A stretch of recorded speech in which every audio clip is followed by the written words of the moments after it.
Hello and welcome along to the Panto podcast. This week my guest is Chris Firth. In this episode he tells me about his amazing skills communicating to overcome language barriers, meeting his wife through pantomime, and how knocking on a stage door can change your life forever. So please sit back and enjoy the latest Panto podcast. My guest for today's Panto podcast is Chris Firth. Hello Chris, how are you doing? I'm alright, are you? Yeah, I'm lovely. I'm down here at your little factory. Well, Yeah, not it's- little. So normally I describe say the career of the person, but how many jobs have you had in theatre? Oh, there's a fair few. I could reel them off. I'd have to borrow your hands as well. When did you get started in the theatre? When I were young, I started. I were a recruitment consultant, and I didn't like it, and I haphazardly went through it, got fired, and then I thought, well, I did drama at school and that, and I went and knocked on the door at Alhambra Theatre in Bradford, and said, have you got any jobs? And I didn't know about CASI lists and things like that. CASI list is all casual technicians, but when shows come in, they get brought in, and when show's done, they're either on for the next one or they're not. So I got on CASI list at Alhambra, and Martin Small, Jamf, a lot of people know him as Jamf, took us on. I didn't know anything, didn't know a right lot. I still don't know a right lot. I can blag as good as anybody, but and after the first show I did was Miss Saigon, and that were an eye opener, because it was the big old show, like 20 trailers sort of set, automation and everything, and it were a good week in. Had the loading, and Jamf took me to one side. He says, "You're not really done much of this before, have you?" I was like, "No." And right, well, at least I know now, and then they taught me from there. And then went into touring a good 3 or 4 years later. Got my first tour, went on 42nd Street. That were another eye opener. Going out on tour at I were 21, going out on tour, all over the country, with a group of folk you never met before, but then they become your family, because you're with them more than anybody else in the world. And then once you finish your tour, you go back and you do Panto. It depends where you were doing Panto. Mine predominantly when I was younger were all at Alhambra. I'd go back and be a crew, and then started with Kudos as an ASM there after a few years of getting my face seen by the higher ups at Kudos and things like that. So ASM, assistant stage manager, pretty much a props dog's body outside at stage. You end up doing any job that anybody asks you to do, and making sure that other folk are doing their jobs as well. And making sure somebody's going it right way on stage so they don't get brayed by someone flying in, which has happened. In a show at Alhambra, we had we won't name names, but somebody were covering up fly floor, and they brought a cloth in quite a lot quicker than the other person that normally does it, and took Snow White straight out. Snow White out, so the middle of the stage. It might have been over dramatised by Snow White, but so she was taken off stage, and the show went on, but that person didn't go up and fly a show for that one, for that season. But that went in the spoof Panto later on in the season. What's been your favourite job then? Production managing is just because you're so deeply involved in it. You're there from the production meetings at the start. You see what's going on set wise, cast wise, ideas. You have your production meetings.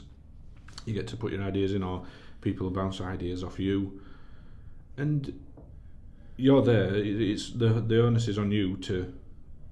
You've got a week to get that show open, from truck doors unloading, rehearsals, meeting everybody, fire alarm speeches and tech rehearsals, dress rehearsals, sorting anybody's problems out where stuff in the right place, or stuff's missing, or stuff's broken, and then opening night happens.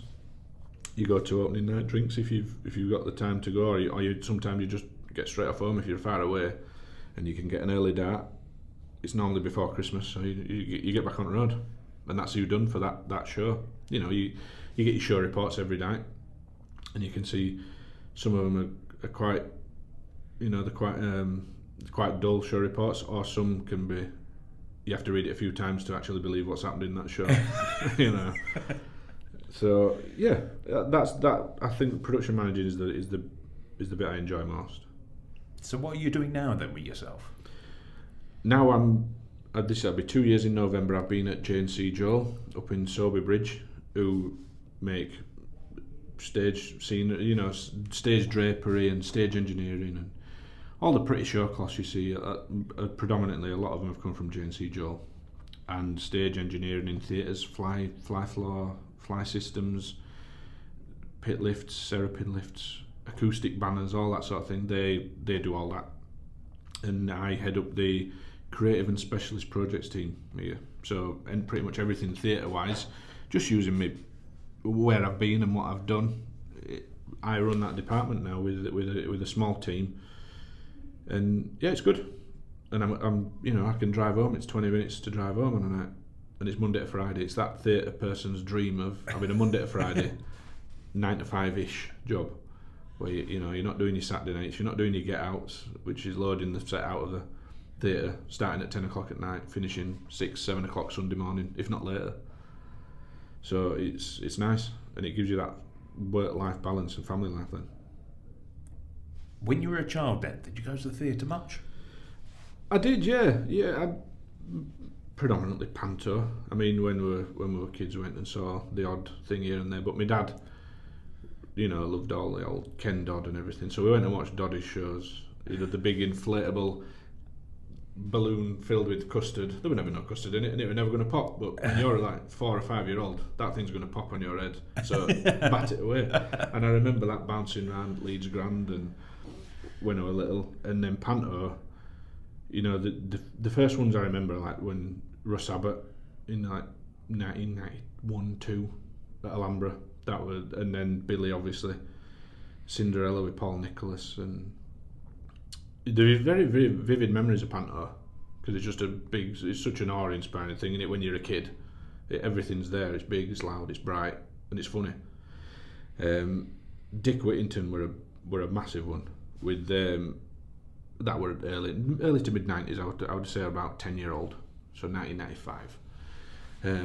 I just remember the Grumbleweeds, and it was all three of them still then, and obviously they were the ships, the sailors and everything. So, and it was the swivel chair with Graham, where it swivels, chair falls down, you know, everybody starts crying, and then out of nowhere, Robin Colville just goes across with a little tiny box around his waist on roller skates, straight across stage, not even, you know, out of nowhere. And as a kid, you're like, that's comedy gold. It's comedy gold now, but when you're a kid, it's something else.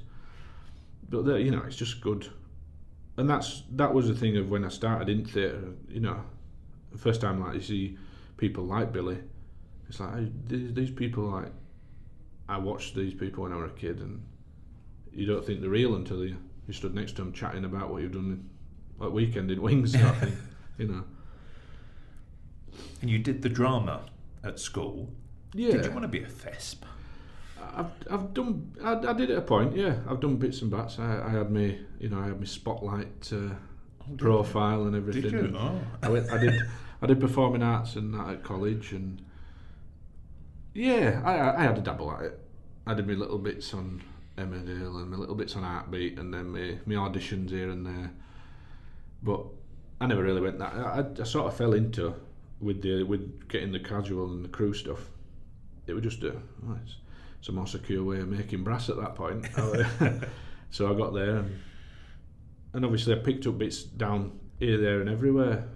And like I ended up with the music video for Noble England and stuff. That came out of just knowing people. And yeah, I still like that side of it. You know, you still have. I mean, you blast any tune out in car, don't you, when you're driving about? Could you ever see yourself now, sort of, you know, being a stand-in if needed?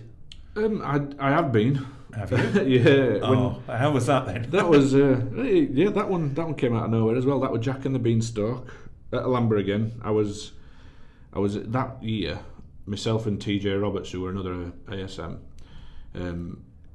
we were ASM, acting, ASM, like cow wrangler, horse wrangler, everything. That Jack and the Beanstalk was different. We were Gaynor Faye, it was lovely, and Billy, and they were great. And we were the circus clowns moving things with Jan Eric Brenner, who was Mr. Phipps. So we were circus clowns, we were ASMs, we were moving stuff. I was a boxing robot. I was in a tiny little box. I had to like hunch down in a boxing machine. Billy does all his patter, and then I burst out of the boxing machine and punch him, you know. And then a little lad runs on who was his little boy Jack in some shows, and knocks out the giant boxing robot. But as for the standing thing, but the singer who was it's the top of Act 2, and he sings "Let Me Entertain You." The circus opens. I mean, before The Greatest Showman, he was dressed as The Greatest Showman, and this was a whole very before its time. It looked exactly like the start of The Greatest Showman. You know, had trapeze artists and hand balancers and that everywhere, and showgirls.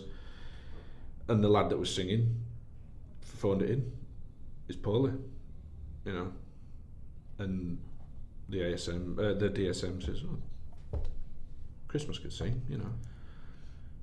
And so company manager came over and spoke to me and says, "Do you want to do it?"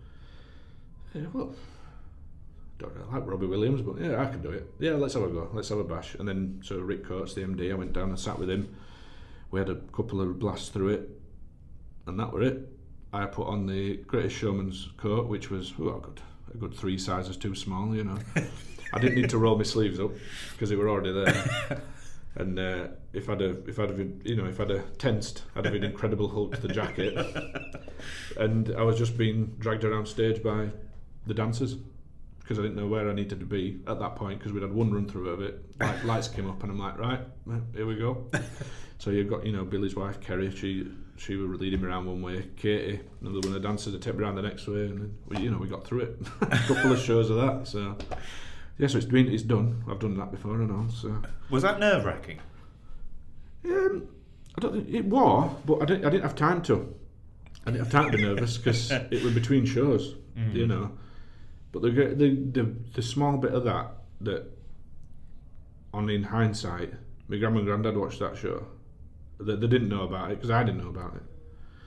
And so I had my grandma and granddad in the audience and they got to see me doing it without them knowing about it. They didn't know it was coming, which was great, you know.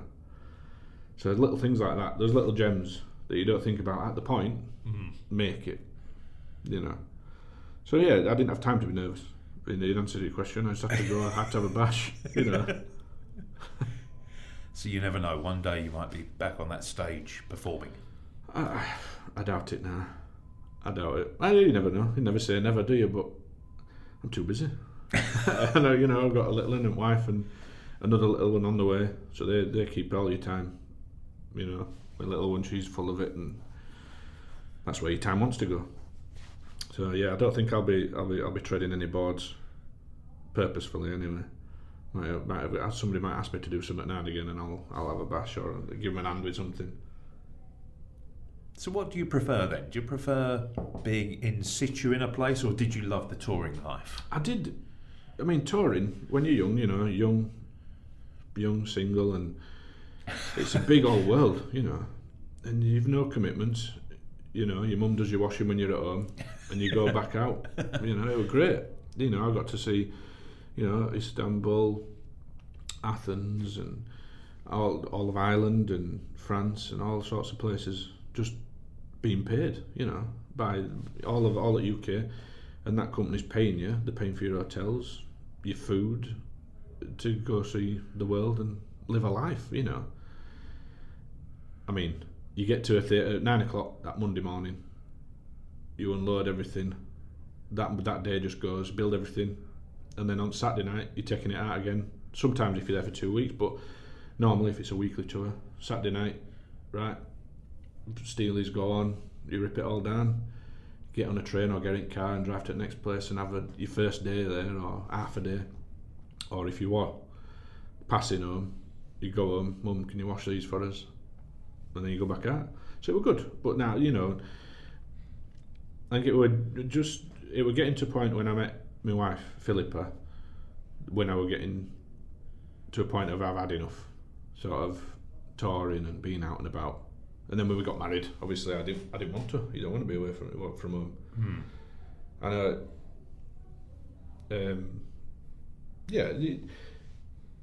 Philippa will laugh at me for this, because James Corden, it's a love-hate thing, James Corden, and he said something, and it resonated with me and a few other folk as well, like with going out and working away. You go out to find somebody to stay at home with, and when you've got that, you don't want to be going away for weeks on end. And so that's how it happened, and that's when I started looking, and I started my own scenery company, just to get off the road. Out of nowhere, I was production carpenter on tours and everything, but I've never run a business, I've never run a full workshop. But I thought, well, me and a pal from home thought, right, let's just have a bash, and we did quite well for a couple of years at it. But it's a very different world, touring, to being in a venue. In a venue you do have that semblance of home life, but touring, your life is that group of people that you're with, and you're the most eclectic group of people you've ever met in your life, and you've got to get on for a year sometimes together. We were talking before the recording. You said you met your wife in the theatre. How did that come about then? Well, I was. This was Snow White. Was it Snow White? Let me think. Yes. No, it was Cinderella. It was Cinderella in Bradford. And it was 2007/8, and it was the Philippa came from Newcastle University on a work experience. She was doing drama up there, and she came to shadow on Panto, in the real theatre for a week, or it might have been 2. I can't remember, but I'm sure she'll correct me when I get home. And so she came in and just shadowed on stage. She followed me for a couple of shows on what I was doing. I was doing sound number 2 and 3D projection and everything. And I fancied her. And then I got her to follow me about stage. I didn't really have anywhere to go. I just kept walking around and she'd follow me. And then she clocked on at one point, and that was sort of, she got that I would take it, Mick. But that was an eventful year. So when Philippa was there, I think the projector set on fire half an hour before the show. One of the cables was loose. That was a highlight of my day. Your projector's on fire. You what? And then yep, it's on fire. So and then it took me 2 years of beating her down, sending her messages. When I'm in Newcastle on tour, I'd send her a message. Do you want to come out for a drink? No, busy. Or a few times that was the case. How about you? Do you want to come out for a drink? No. And then she finished uni and managed to hold her down to a position. She was back in Bradford, so we got her out to go for a drink. And and the rest is history, so to say. Oh. And that turned her off doing drama for the rest of her life. She's a assistant head teacher now in a primary school. She didn't want to do theatre pretty much after the work experience. So setting fire, well, not you setting fire to projectors, but projectors going on fire. Anything else that you've had over the years that are those little things that the little hiccups?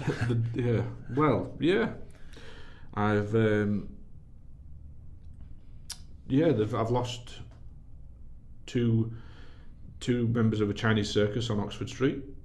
That was pretty good. There was 8 of them and me. We were on a summer tour of the Chinese circus, and they'd saved all the money up from however long to go to Louis Vuitton on Oxford Street, and I've never seen such money in my life. And they were bringing out literally thousands of pounds in cash to buy Louis Vuitton bags to take back home. And we went in Louis Vuitton, came out, and 2 weren't there. 3 hours it took me to find them. And they'd taken the sent to McDonald's, and they thought the friends will want McDonald's at one point, we'll just stay here. They didn't have a phone. So there was that one. There was Miss Saigon, there's a big scene where Kim is singing in front of this barricade, and Chris is meant to be at his home in America, and he's having a nightmare, and his wife is singing to him. And this, how it was staged, you pull the scenery on with the bed on top, lights come up, Ellen starts singing. So myself and an old lad called Chunky, Paul McAndrew, sadly he passed quite a while ago, but he was a real cranky old stage boy, been about, well, out of gold, but he had that hard face. And me and him were pulling this set, we were pulling the truck on, and it caught on a piece of strategically placed bamboo in the flies. So we're pulling it on stage, a good 6 foot off as marks, tabs go, the cloth goes, and then the spotlight hits. Ellen, I think it was Kerry Ellis actually, who was Ellen, starts singing the song, but all you're seeing is me and Chunky stood looking up at the dress circle, full spotlight, couldn't move, couldn't get off stage, couldn't get on stage anymore. So we just, right, nonchalantly, hands in the pockets, and just slowly walked off stage. There's a lot of things like that happen. We did. There was a lad in at the Alhambra, and Billy Pearce's first entrance was through this laundry box, but through the trap. And we were chatting with Billy, and we were joking around. And I says, "I bet I can make you like come off the floor when the trap pops up. I bet we can do it that quick." Anyway, yeah, but go on then, go on. And Chunky obviously was not happy about this. Me and him, we had a disagreement about it, but I thought, you know, we're only young and I'm doing it. It's happening. So brace yourself, Billy. And it's a counterweight, so you whack the trap down, the floor fires up and becomes stage level. Now, we fired him up and went straight through the box, straight out, caught his foot, fell straight aside the box. So we did, you know. He did what I told him. His feet did come off the floor. And there was, you know, like with Snow White getting knocked out, there's all sorts of silly little things that just, I know they're not meant to be, but they're part of they get you through the day as well. There was Peter Pan, which we did with, well, it was Billy again, and Leanne, a lass called Leanne Fury, who, great Wendy. And there was a bit where a mum put her to bed at the start of the show, and there's a little window in the bedroom. Now this, early on in rehearsals, I clocked, because there's banter with everybody, and when she's laid in the bed, she can see out of this window backstage, and I could see in, and obviously the audience couldn't see, it, were masked, and that right, there was also every day we'd think of something different to put in. And one day I had I got shaving foam, made I Captain Birdseye myself, and I found a sailor's cap with the prop box upstairs and stood at window and saluted her as she went to bed, and she's got to be deadpan like asleep. All sorts of things like that. There were novelty pants, those happened, and all sorts. Yeah, we've and going back to the spoof pantos, which we'll probably catch up on later on, but everybody's out to make folk laugh, or a bit of a shocker, or you're not going to expect that. And there's I won't name names, but one of his long time Kaz's at Alhambra, he was playing the genie, and he read the genie was red in the 3D, so he painted himself red. Unbeknownst to all of us, all of himself red.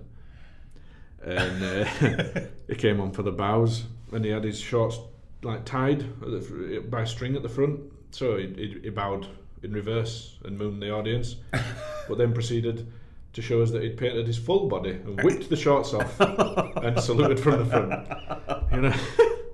And then the after party, everybody is in the nightclub, and there's this bloke in a t-shirt and jeans, bright red, can't get the paint off. So, well, you've seen that many theatres all around the world. What are your favourites? I mean, sentimentally, Alhambra, it's great. I mean, it's not the most practical sometimes with the lift and everything, but that was where I started. So I like the Alhambra. Same with George's Hall in Bradford. It's painful to pretty much do anything in there, but it's your home. It was your home for a long time. I like Bristol. The Hippodrome in Bristol is a great theatre, and I used to tour with Opera North. I used to work for Opera North quite a lot, and the Lowry at Manchester is it's a great venue. It's just easy to get in. It's a massive stage, nice and flat, loads of wings, loads of space. Nothing's ever an headache to get in there. So those two, those ones, and I don't know, the Tim Show Theatre we did, which was in, I think that was the Athens one, and that was something else, where they were tying chairs together to hold bars, and or that I'd never seen anything like it. And they brought a group in from another country to unload the wagons outside, and they never went in the theatre. And as soon as they unloaded that wagon, that was their job done. And then the crew from the theatre built it. It's a different world. It really is. But I went for a job in London at one of the London theatres when I was a kid. I went for a flyman's job, and I literally walked in the theatre. Front of house is lovely. Walked in backstage, went up to the fly floor, and pretty much walked out. Nope, not for me. No, thank you.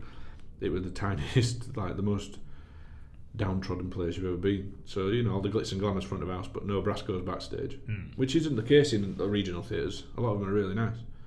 Like they seem to spread the money a bit more.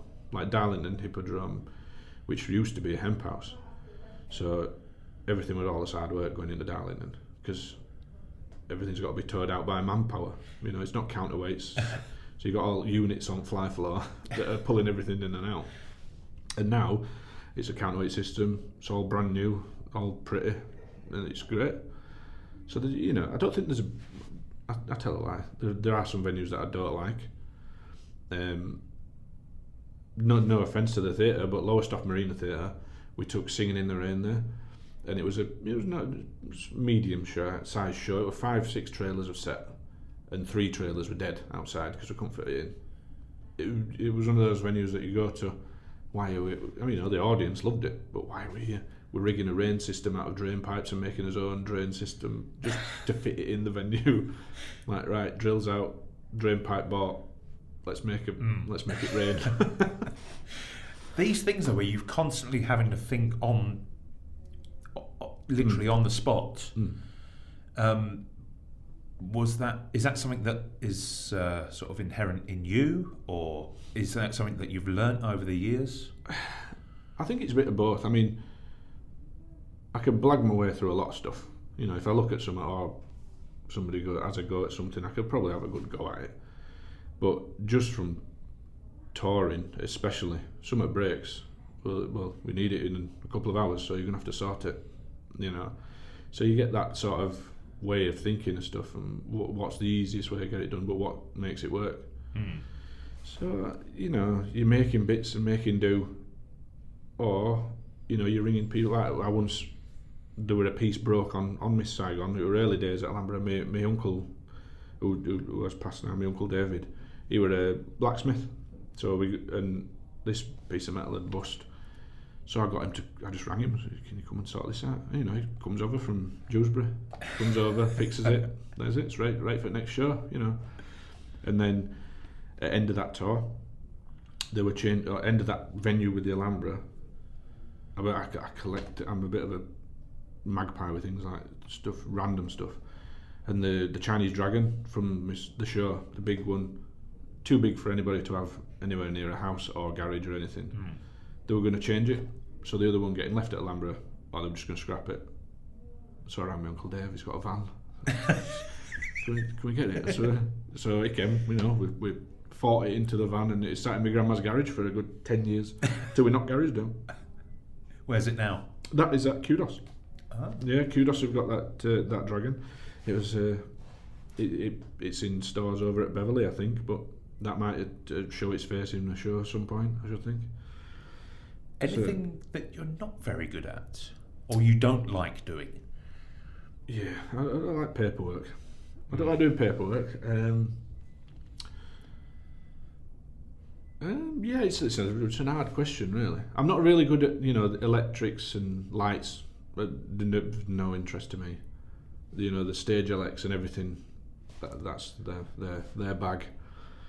It's just it just gets in my way when I'm putting a piece of wood somewhere sometimes. It's like, but yeah, I've never been down that route, and I'm not. You don't have qualifications. You've got to be pretty savvy with the electrics and the sound stuff. Like I said, I was sound number 2, but if anything had gone down on that sound desk, the rest of the show's in silence because I ain't fixing it.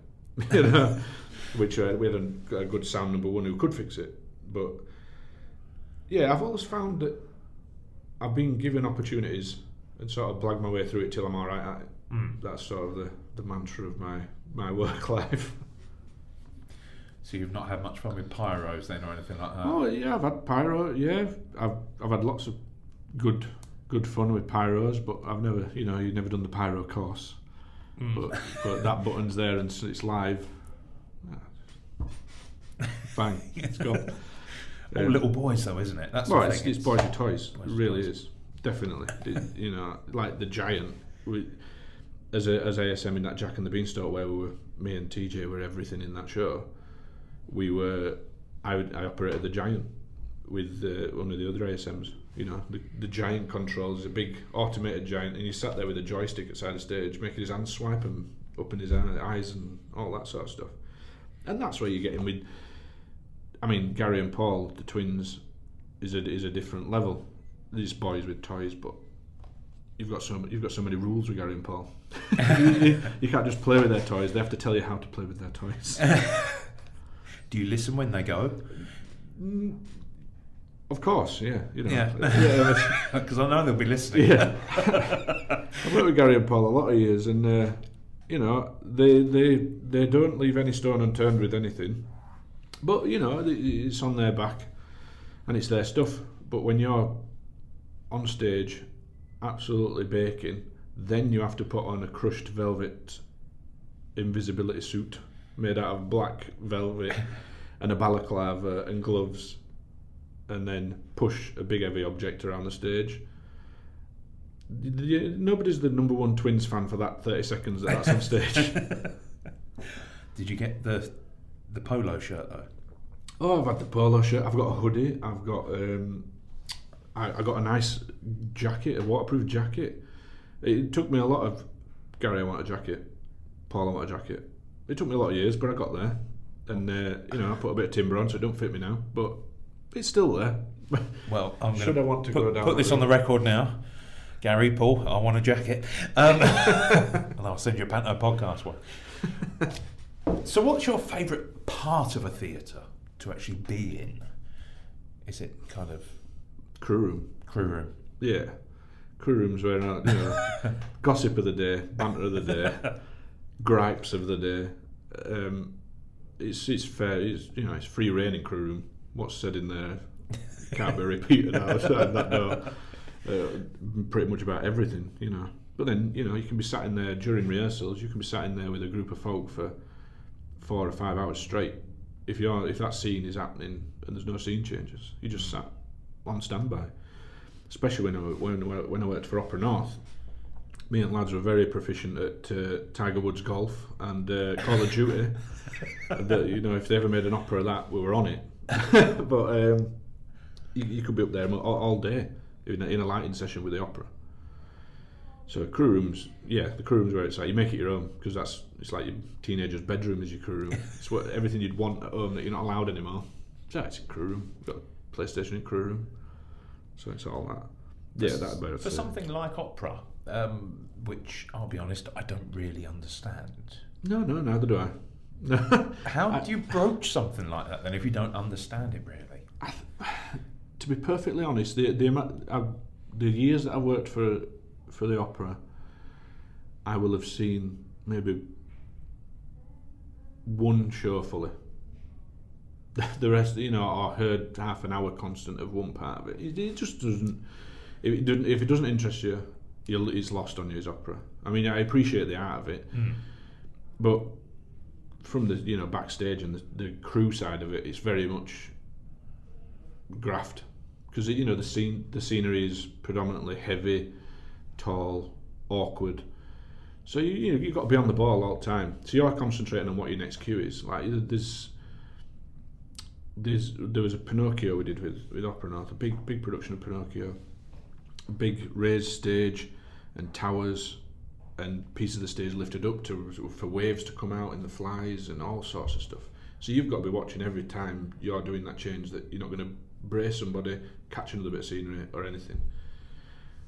And then, well, overnights on operas, with opera when you're on tour, you take 3 operas on a tour, and every night you take one opera out, put the next one in. So it's a grueler, but the lads get paid. You see it as good brass, you're grafting, but then as soon as that set's built, you're back in next night to take it down, put the next one in. Unless you're in Newcastle at 4 o'clock in the morning, you've finished building it, and then you realise that you've set the stage a good metre upstage than where it should be, and it's full of water. What happened then? We came in the night after to some very unhappy faces of the day crew. They had to take it all down and move it back downstage. But yeah, they'll have got us back at some point on another one, I should think. I can't think. That was one of the worst. That was one of the worst ones that we did. But we realised at 4 a.m, and there's nothing we can do then. We can't do it. We can't do it then. So through the day, they just give it a little nudge down, empty the water out. Do you get wowed still by theatre? I don't think of it. I don't know. That's a funny one, because you're sort of spoilt by being backstage, because when you're out front, you can sort of know what's happening and how things are happening. But then now and again, if something comes up, like the dragon in Shrek, the musical, was really good. That was really clever. I really liked that. And there is, I suppose, there is some wow moments, but it's more of that's clever. How they've done that, and how they've hidden things. Like I took my brother to see Jeff Wayne, War of the Worlds, at the arena, and the twins had done some stuff with that, but it was the Pepper's Ghost, Liam Neeson in it, and that was clever. That was really good. But in my head, I was sat watching the same music for 2 hours. I didn't just. It was lost on me, but he loved it. But things like that you do get now and again. We did a Pepper's Ghost in Newcastle in the Panto with Peter Pan, and it was clever. It's just clever little things like that make it. You said earlier on about putting input in for shows during production meetings and things like this. What have been your favourite or your most memorable contributions, would you say? I see. It's hard to nail. There's a little. You just drop your comments in here and there. I remember when we did. It was Peter Pan in Llandudno. This is the one that springs to mind, with John Evans and Barney Howard, and Captain Hook. They needed a song for Captain Hook to sing, like when he's on his boat. And we'd watched it All Alone. We watched Spamalot, and he's all alone. And in my head, I thought, well, what about this? And it ended up being in. And it's little things like that where you think, I've added a bit of value there. And then it goes to the other extreme where we were in Bristol. It must have been midnight, and Catherine, the director, wanted a glitter bag drop for Cinderella's invite to fall magically down from the portal. Now, it's one of my least uninspired moments, but it helped the lighting designer and his production electrician and Catherine have a bit of a laugh on the night shift, where I was up 3-4 metres up on a ladder. I'd made a makeshift glitter drop bag out of some tat outside the stage. Proceeded to, make myself known on stage, pull it, glitter falls out, go back down the ladder, job done. It was videoed, and it's one of those videos that they keep bringing up, but that glitter drop went in then on the portal, and that was the bane of the stage manager's life for the rest of the tour. Earlier on as well, we were talking before recording about your contribution with the old cod pantos. Yeah. Cod panto, spoof panto. For people that don't know, obviously that group of folk have been together for so long, for a 2-month, 3-month period sometimes. So the crew, the dressers, the electricians, the stage crew, flies, everybody that wants to be involved, put on their version of the panto. The cast and front of house and invited people all sit in the audience. They don't know what's happening, and the crew have written this pretty horrendous version of the panto, with every slip, fall, accident, drama, comedic moment from the run is in that spoof/cod. And it's normally a really good night because it's all this leads up to your end of run party then. So writing the cod pantos, you'd change the words in songs, throw some jokes in, and totally inappropriate to anybody that didn't know what was happening in the run. But then you can go one extreme from doing just taking the mick out of everybody and everybody accepts it, to go into nice parts of it, like we did it with Billy. He had a big milestone birthday, and so myself and the crew, we thought we could get some birthday messages in, because it was Snow White and the mirror, with the magic mirror, and it was a LED screen mirror, so we could input what we want, MP3s and stuff through a laptop. So we wrote the spoof, and I thought, well, we can integrate people that Billy's friends and everything into the magic mirror, and then we could sort of get some birthday messages for him and everything. So I thought, right, we'll get his list together, and then I spoke to Kerry, Billy's wife. She gave us some numbers as well, and we got in touch with people, and obviously everybody around the country was still in Panto, so if I didn't know him or Kerry didn't know how to get hold of him, I would just ring the theatre. I'd speak to the company manager, we're doing this, do they want to do it?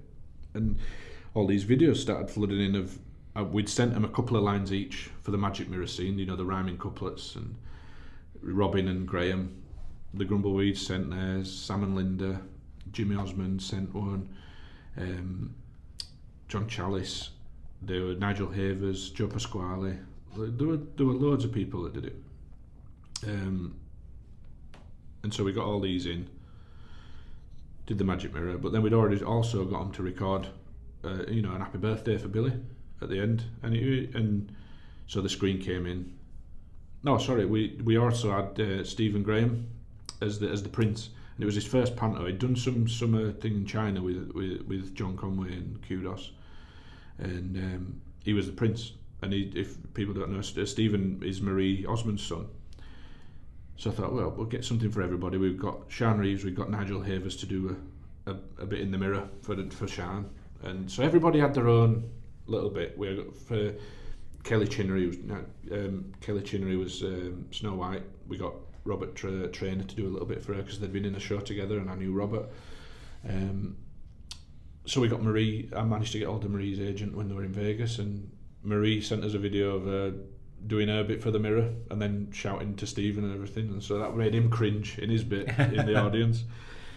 And then the screen comes back in, and then there's these really heartfelt wishes of birthday wishes for Billy. It's something nice that from us to be able to give to him as thanks, because the bloke is a legend, is an heart of gold, and everybody's got so much time for him because he has so much time for them. So it was nice for us to be able to give him that back, and all these birthday messages are in this video. And sadly, we've tried and we still can't find where these videos are now. So we still, and now and again, we see if somebody can find it in the crew or in the crew room or something at Alhambra. There must be somewhere on somebody's computer, but they're lost to the ether and just in memory at the minute. Then obviously people in there are gone now, like Graham, the Grumbleweeds, and it's a memory, obviously for our side of it, it's a nice thing to do, but hopefully that stayed with Billy from the lads and lasses, So I keep saying it, but definitely at that point of your life, that is your family while you're there, because there's nowhere else to go. Do you suffer with the Panto blues? No, not. I mean, after the last one I did, as like full run of Panto, it were a bit weird, you know. It were a bit weird not doing a full run of pantomime, because I did it for 5 or 6 years straight, and then I was working full time at the Alhambra, but not on Panto, so I was running George's Hall as well, and I would just stepping in here and there, you know. And it was the one with Brendan Sheeran and Billy and Linda Bellingham, and she was a lovely lady, and it helped me detach from it. So I don't get the Panto blues now. Now I like going in production managing. I like going in, seeing. Sometimes it's a very small world, so you at least know somebody on there. And like the last 3 years, the dames have always been the same. The Ugly Sisters, Ben and Neil, and those two are just it's old faces again. You see them straight into ribbing each other. It's great. And Brian as well. Brian Conley I've done the last 3 years with.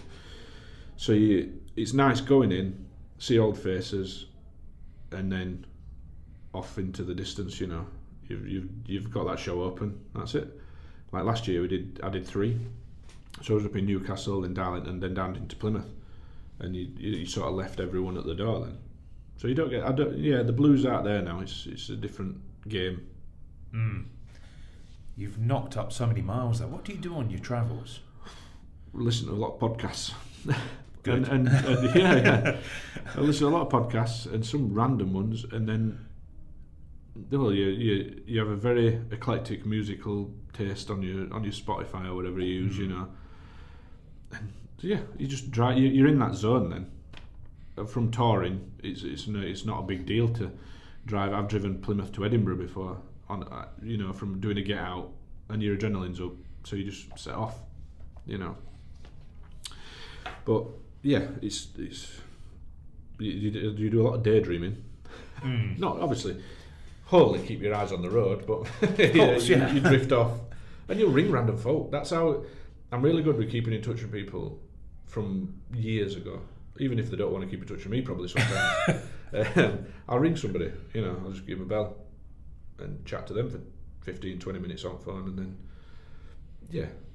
that's because I like to keep in touch with folk, just because it's nice to be nice, isn't it? Nice to be liked, and nobody doesn't want to be liked. So yeah, that's it. Just podcasts, music, and chat to some random folk. Not really my family normally though. Has there ever been a time when you've not enjoyed being in a theatre? Yeah, when everything's just getting a bit painful. I'll go back to the opera again, but at the back end of a long day, and then the bane of your life is we're just going to put a lighting session in for another hour, or we need to run lighting till midnight. It's like, oh, right, and then you don't necessarily do anything, but you've got to be there. It's like, no, I do not want to do this, but you do. You sit there, you suck it up. You sit there with a face like a smack bum, but you're there. That's the bit. That'd be the main bit. Just having to hang around when you don't need to. Do you enjoy Tech Week? I do, yeah, because it's just a whirlwind, especially Panto, because you've got a week to open that wagon for the audience to be in. You know, you've got a week, and you've got to fit so many rehearsals in there. You've got to build the set. You've got to light it. The sound's got to have their time. Band's got to get in. You've got to do your fire speech, so nobody gets set on fire. If somebody does get set on fire, everybody else knows where to run to. It's just, you don't get a chance to think or stop. But you start, 9 o'clock on the Monday morning till 10 o'clock that night, and then the Tuesday, Wednesday, Thursday, it's normally 9 o'clock till 2 in the morning, and then you're back in at 9 o'clock. Then on the Friday, it's dress rehearsal, tech rehearsals, the main bones, the full dress, and then hopefully, and then Saturdays, it's go time, it just got real on Saturday. So you know, it is very adrenaline fueled and in, you know, caffeine filled and beer filled when you've got a chance to have a break at the end of the day. What would be your advice then for young people listening who would like to get sort of behind the scenes? I think you just have a bash. Just go. Honestly, local theatres, the casual list in local theatres, especially with what's gone on at the minute, have lost a lot of cases. So when the world starts turning again, there's going to be opportunities for a lot of young'uns. And you know, there's people you can do your courses at drama school and your technical theatre course and things, but for me personally, I never did any of that. I learned by doing, and a lot of people aren't academically inclined. So to have an industry where you can learn that way is great. You know, you can pick it up as you go. And yeah, I would just go for it. Just go speak to the local theatre, drop your CV in. If you haven't got a CV, make something up, and then get found out a week after, like I did. But it's transferable skills as well, isn't it? It is, but it's transferable skills. You pick up so many skills, like production carpenters and production electricians aren't necessarily qualified electricians or carpenters. You know, it's stuff you've learnt as you've needed to on tours. But outside the industry, it doesn't really relate. It's such a niche industry that it's very hard to get out if you want to get out. Like finding jobs like I've found, it's a bit of a golden nugget sort of thing, you know, where you can get that Monday to Friday 9 to 5, but use your transferable skills. It's a rarity. I feel very privileged to have found it, you know. But you learn so much about the world and what goes on and everything. Accounting, because you're doing your own tax, all sorts, from being in theatre. It's crazy, really. What was the factory doing then during the horrible pandemic? Well, it was ticking over with little jobs here and there, and so overseas jobs. Obviously, when the pandemic hit here, really hard, things were starting to come back to life over in the Far East. So obviously, with having a presence in that sort of side of the world, we had jobs ticking over. We did some work for the NHS, in making bits and bats for the NHS. You know, to cope with the pandemic. Furlough scheme, that was a lifeline for a lot of people's jobs. You know, but not everybody makes it, and it's been very tough for a lot of people, especially. I mean, we were lucky here that we've been able to get through it pretty unscathed. A few people have had to go, which it's sad and it's not nice, but the business has survived, and it's kept a lot of people in work. And we've been a presence to help out other people as well. Like when we were building set for Rent over at Hope Mill Theatre in Manchester, this company, we don't predominantly build sets. They do all the stage engineering and everything, and the drapery and all the fancy bits. But actually, constructing a set isn't in the remit. Well, it is now, but so we got people that I know, freelance carpenters and freelance stage production carpenters, and people that were out. No, the tours had been stopped. The Kazi work wasn't there, and they built a great set and painted it and finished it, and that bit of money, it helped them for whatever they needed. You know, just for that small period of time, we were able to help. But it's so sad seeing so many of your friends and people that you've known for years who are really good at what they do.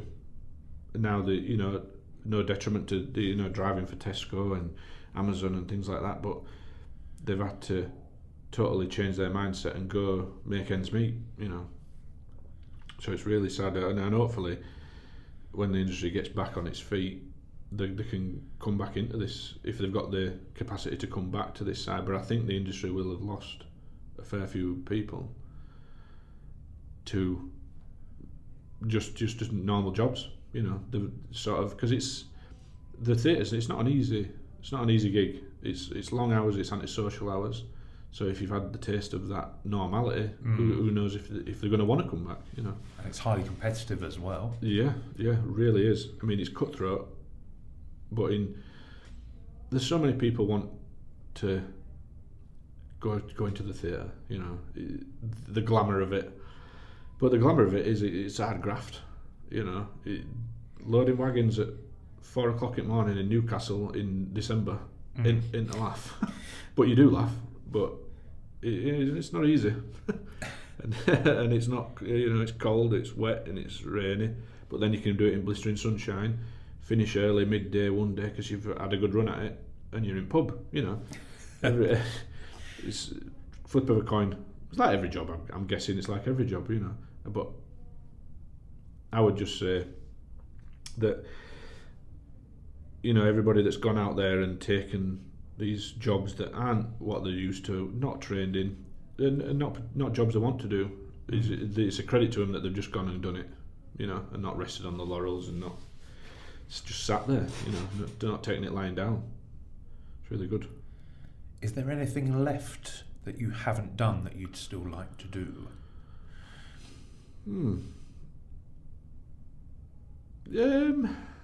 Because you've got quite the CV, haven't you? It's a CV that's been about. Yeah, in theatre, I don't think so. I mean, maybe I don't know. Might a bit of writing, maybe try that. You know, I did the spoof pantos and the cod pantos. Added my bits in here and there, but I don't. Maybe writing something. Directing, I don't think I'd be very good at directing. I'm quite good with ideas, but I don't think I'd be very good at directing folk. So, yeah, I think writing. Maybe write something. Write a memoirs of a stagehand or something like that, you know. There's some tales in there that would be muted and names changed. Yeah. Very, very big reasons, yeah.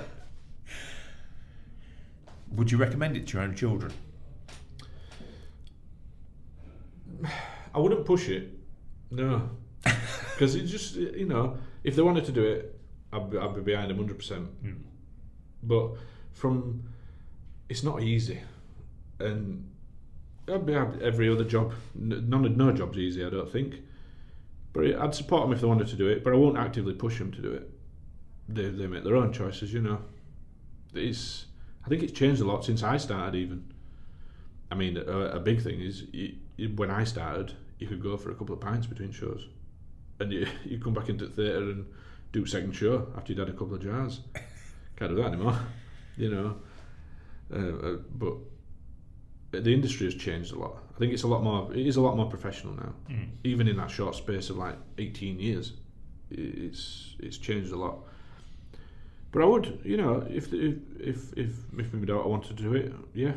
I mean, I'm sure she's going to want to join a dance school pretty soon, because she dances and sings and all this moving about. So she'll be joining a dance school, and if she wanted to follow it, you know, you support them, don't you? But I wouldn't actively push to join the family, well, the dad's business, not the family business. You've got a long list there. You're one of these people that have made lots of notes previously. Yeah. All the productions that you've worked on. This is just the Panto page. And how many Pantos has it been? Worked on is 1, 2, 3,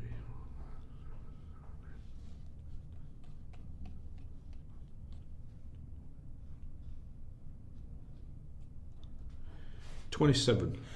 Goodness. Yeah. 27 Pantos. Yeah. It's 3 in 1 year. And, that's not including the summer ones, so there's 2 there. Those summer ones were an experience, to say the least. What was different about them then? There was how many were there? 6 of us in a van with a set, with a projector for the 3D, going around holiday parks, rocking up, doing a lunchtime show, and sometimes like at 5 o'clock, pack it up, off you go, next one. But that is literally. We did this for, I think it was Haven. It was Haven. So we would literally do a lap of the country in succession for 8 weeks over summer, and it was a grueler. You know, one night you'd be in Berwick, and then next you're down in Yarmouth, It didn't. You didn't go around the country logistically like you'd want to. You'd be like, right, you're over there, then you go over there because somebody else had they booked another show in. So they were, but at that point, the money was good. From that age, I was like, oh, nice one. So that's a right whack. I'll do that. And then 4 days in, what am I doing? This is hard work. But you get to meet friends that you've known for years, and you don't see them for years, but when you see them again, it's like you're not being away. Like we were talking about earlier, like Dave Short and Scott Clark and Bron Pierce. I could still ring them up and have a natter over nothing. Me and Scott hadn't seen each other for years, and then a job came up when I was freelancing to come like usher audiences in really at this live reading of George Orwell a book, and we need another person. So I don't know why, but I thought, just give Scott a bell, and then he came down and did that with me. You don't see people for years, and then you see him a lot. It's the same with TJ Roberts, who he started Pantos in Bradford when he was young, and he was 17, 18, and it's a good 14 years ago now. And now he's just started working with us here. He's just come on with us at this company. So it's all gone full circle, and now he's meeting us in London tomorrow to go fit out some drapes somewhere. So yeah, I can't remember what the question was then, or what we're talking about. You were talking about the summer, the summer and that was the summer things. Was the third one was the Chinese circus, where I was ringmaster as well, and I had to write my own bit. And in hindsight, the writing could do some work, because that when I did that first show, it was horrendous. I got the names wrong, I got the acts wrong. I didn't speak fluently, eloquently enough for the audiences down south. I've got a slight northern twang, if you've noticed. But yeah, that one was and that was where I lost the two Chinese acts, and we were touring about for 7 weeks again in a static. We went to a caravan park, and there were all of us in a static caravan. Me and 8 Chinese acrobats, and they made food for me that I've never seen anywhere else on this earth. And I'd knock them up, beans and sausage and chips and stuff like that. I loved it, Did they teach you any moves? No, I did try one backflip after a few too many beers, and that was the last backflip I'll ever try. They did get some, they went home saying "I" and "alright" instead of "alright." So they went back with a Yorkshire twang in their accent, but no, I stayed clear. As someone so well travelled, then working with crews from different countries and working with acts as well from different countries, how did you get over the language barrier? Very. Sometimes saying it louder it helps. Using your hands, or just like pointing, scribbling, drawing something, like literally in the dirt outside Athens. Like, we need this to go there, in there, got you, and then they go do it. They go do it. Like drawing lines in the sand. It's silly, but then I could do that. I could get, I could have language barriers in Bristol, because if I'm talking full blown Yorkshire, or I've spoken to somebody on phone from home, I'll go down there and I'll say something quickly or quietly, and what? You what? And that's some. I have my own walking language barrier sometimes. Well, this leads me on to my very last question. Your dream panto. So you can be in it, you can be in the stalls watching it, you can choose the production, the venue and the cast can be alive or dead, or a mixture of both. I won't be in it, I'd like to watch it. I'd definitely like to watch it, and it'd be at the Alhambra, and it'd be Cinderella, with obviously the Don Billy Pearce as Buttons, Ben and Neil as the Uglies, Jimmy Osmond as the Baron.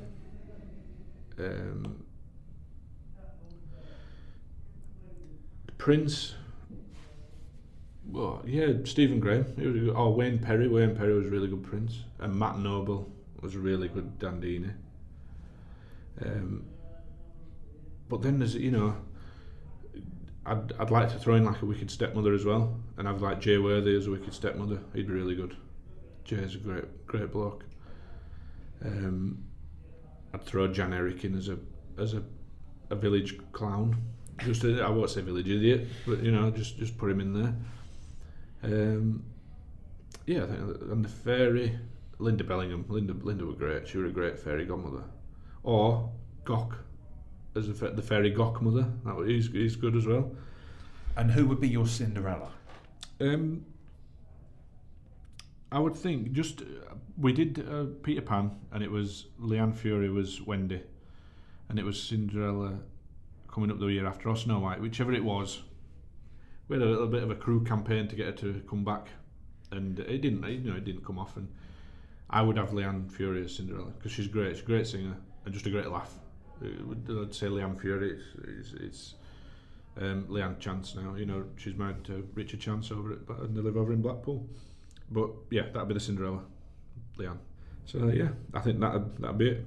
And my old pal Jamford's stage manager, just running the thing, and people that aren't here anymore, that are like Chunky and Claire Nolan and people like that on stage, and John Greenwood, people that we've lost